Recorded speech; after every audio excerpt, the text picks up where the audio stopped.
मामी जी, कल से मुझे वापस ऑफिस ज्वाइन करना है। वो शादी के लिए जो छुट्टियां ली थी ना, वो खत्म हो चुकी है। तुम्हें इस घर में आए हुए अभी 8 दिन ही तो हुए। कुछ दिन की और अप्लाई कर दो। इस घर में कुछ दिन रहोगी, तभी तो तौर तरीके समझ पाओगी। मम्मी जी, आपको तो पता है ना कि कंपनी की साइनिंग अथॉरिटी मेरे पास है, और मेरे बिना सारे काम रुक जाते हैं। इसलिए मुझे कल से ज्वाइन करना ही होगा। तुम आजकल की लड़कियां ना सिर्फ अपने मन की करती हो, हमारी तो कुछ सुनती नहीं। बड़ी बहू, लिस्ट में सब कुछ लिख दिया ना, जो मैंने बोला था? कुछ छोड़ तो नहीं गया? जी मम्मी जी, मैंने सब कुछ लिख दिया जो आपने कहा था। ठीक है, छोटी बहू के फोन में भेज दो।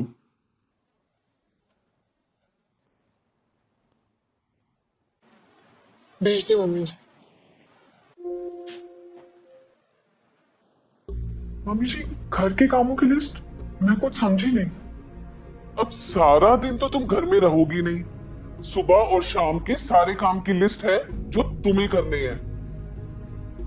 सुबह सबके लिए बेड टी, सबका ब्रेकफास्ट, लंच की टिफिन पैक, झाड़ू पोछा, सुबह का बर्तन, शाम की चाय, रात का सारा खाना, और उसके बाद डिनर के बर्तन धोना। मम्मी जी, इतना सारा काम मैं अकेले कैसे कर पाऊंगी? इसके लिए तो मुझे सुबह 4 बजे उठना पड़ेगा और 11-12 बजे तक काम करना पड़ेगा। मम्मी जी, इन कामों के साथ साथ मुझे ऑफिस भी जाना है। मैं इतना सारा काम कैसे करूंगी?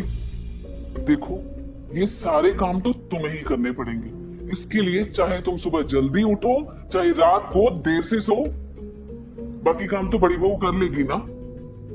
इसके बाद मम्मी क्या ही काम रह जाएगा करने को? छोटी, ऐसा नहीं कि इन सब कामों के बाद घर में कोई काम नहीं रह जाता। कपड़े धोना, उन्हें सुखाना, प्रेस करना, समेटना, दिन का खाना बनाना, बर्तन धोना, पौधों में पानी डालना, मम्मी जी को तेल लगाना, बच्चों को पढ़ाना, बहुत काम होते हैं घर में। और इसके अलावा घर में यूज होने वाले मसाले, अचार सब घर में ही बनाना पड़ता है। उन्हें धोना, सुखाना, पीसना, ये सब मेरी ही जिम्मेवारी है। माना भाभी कि आपके पास बहुत काम है, लेकिन मैं अपने हिस्से का काम करने के लिए मेड रख लूंगी। वह छोटी, ये सही है। घर के आधे काम मैं करूंगी और आधे मेड। तूने तो आते ही मुझे बिना पगार की नौकरानी बना दिया। नहीं भाभी, मेरा वो मतलब नहीं था। तो एक काम करते हैं ना, हम फुल टाइम मेड रख लेंगे, इससे आपको भी आराम मिल जाएगा। अच्छा, तुम दोनों देवरानी जेठानी की प्यार मोहब्बत की बातें हो गई हो तो तुम दोनों कान खोल कर सुन लो। इस घर में फैसले लेने का हक सिर्फ मेरा है। हे राम, दो बहुओं के होते हुए खाना हम नौकरों के हाथ का खाएंगे? इस घर के भी कुछ नियम कायदे हैं जिसको तुम दोनों को मानना ही पड़ेगा। मम्मी जी, नियम कायदे तो हम लोगों के ही बनाए हुए हैं ना, तो उन्हें तो जरूरत के हिसाब से बदला जा सकता है। मम्मी जी, काम करने के लिए मेड रखने में आखिर क्या परेशानी है? बड़ी आई तुम नियम बदलने वाली। 4 दिन हुए नहीं तुम्हें इस घर में आए और आते ही अपने रंग दिखा रही हो। अगर तुम्हें नौकरी करनी है तो ये सारे काम करके करने ही पड़ेंगे, वरना नौकरी छोड़ दो।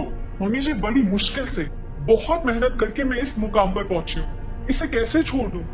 और आपने ही तो शादी से पहले हाँ की थी काम करने के लिए, और अब आप ही छोड़ने के लिए कह रही है। हाँ हाँ, शादी से पहले कई बातों के लिए हाँ करनी पड़ती है। अब बड़ी बहू को ही देख लो, ये भी तो जॉब करती थी और अब कितने अच्छे से पूरा घर संभाल रही है। वैसे भी हमारे घर में किसी भी तरह की कोई कमी नहीं है कि तेरे पैसे की जरूरत हो। माफ कीजिएगा मम्मी जी, बात सिर्फ पैसे की नहीं है, आत्मसम्मान की है। मम्मी जी, हो सकता है कि बड़ी भाभी को ऑफिस छोड़ के घर का काम करना अच्छा लगता हो, या फिर वो मजबूरी में कर रही हो, लेकिन आप मुझे ये बात बताइए, क्या आपका बेटा जॉब छोड़कर घर का काम करेगा क्या? वो क्यों छोड़ेगा नौकरी? अच्छा खासा कमाता है, लड़का है, वो भला घर के काम क्यों करेगा? वाह मम्मी जी वाह, तो आपके हिसाब से लड़के घर का काम नहीं कर सकते? बहुत ही घटिया सोच है आपकी। आप जैसे लोगों की दकियानूसी सोच की वजह से घर नहीं बस पाते और बहुओं को दोष दिया जाता है कि वो घर से अलग हो गई। मेरे बेटे को बस में कर लिया, बेटा जोरू का गुलाम हो गया और शादी के बाद माँ बाप की नहीं सुनता, जैसे पहले तो श्रवण कुमार था।